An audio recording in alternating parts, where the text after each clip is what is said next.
Hi guys, it's April and I have a slightly different video today because I need to show this off. I'm very proud of this. I've spent many hours trying to figure out this tiny little binder and I need people to freak out with me. I need your enthusiasm. So I decided I was going to do a video over what's inside this binder. This binder contains swatches of all of my water-based markers. I have a lot of water-based markers. I have a spreadsheet and I think the number comes up to 400 and some water-based markers and all of these different types. So this was a work of love. I got to the point where I want to use all of these markers together because they're all water-based, so they work together perfectly fine, but I didn't have a system in which I could see all of the colors laid out together, and that is what this is. If I open this up, it's just a simple, small little binder where I got some of these cards and I put some Velcro on it and made little swatch sections that I could Velcro in and out. So that would mean that when I got it figured out, I could lay out all the colors however I desired. Each section is a different color, which means I had to sit here and figure out, okay, this green kind of looks like this green, which kind of looks like this green. And then I wanted to make sure the brand and the name or the number was all together. As you can see, this is the green section. I went from light, slowly to darker to more of the blue-greeny kind of greens. And then I've got the metallics down here because I didn't really want to weave those in. They're their own special little case. But this is what I did for absolutely every single section of color. I have 9 different sections, and at this point, it's overflowing. It's a little meaty, but that's okay. So it starts out with the green because I tried to follow the section cubbies that I have all the markers set up in. So the first section is my greens, followed by my yellows and my oranges. And then I have my reds and my blue greens.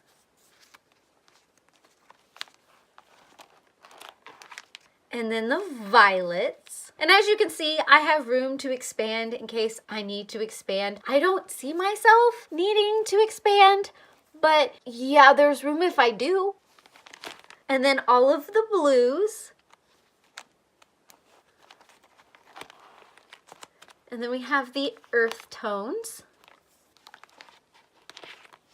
And then the grays.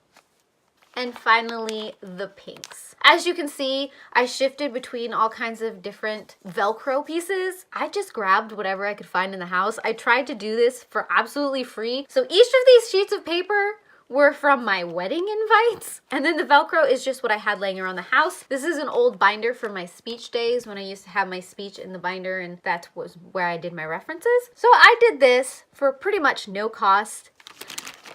And then these are all the different types of markers that went into the swatch book. So I have 4 different types of Zig Kuretake markers. Each of them have beautiful brush tips.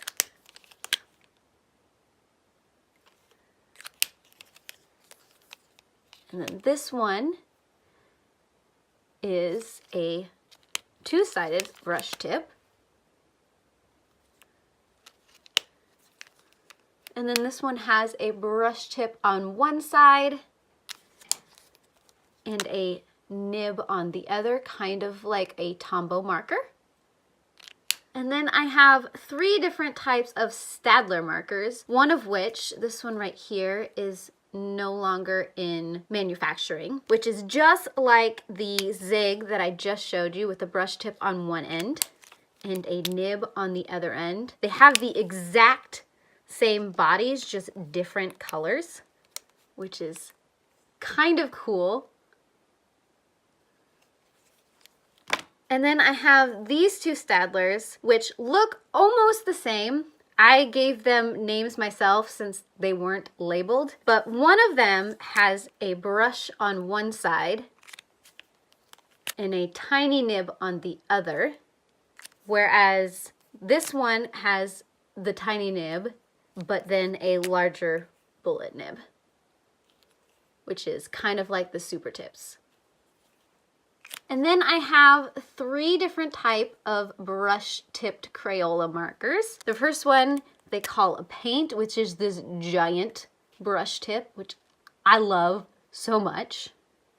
Then there is the tiny brush tip Crayola markers, which has a very nice point to it.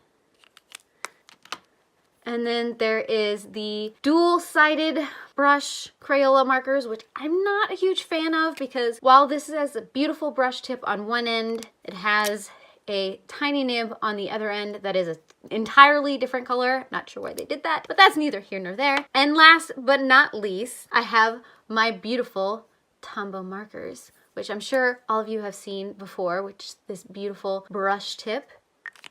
And then this beautiful tiny nib. So that is my swatch book for all of my water-based markers. As you can see, this was a labor of love. I can now see all of my colors and how they'll play together. And if I want, I can pull the colors out and lay them out in a color palette so I know what colors I want to use for a picture, and I can see if they sit well when they're sitting next to each other without actually having to use the markers. I don't know, maybe I'm crazy for doing this. Tell me down below what your favorite water-based markers are, and I heart your beautiful faces. Bye.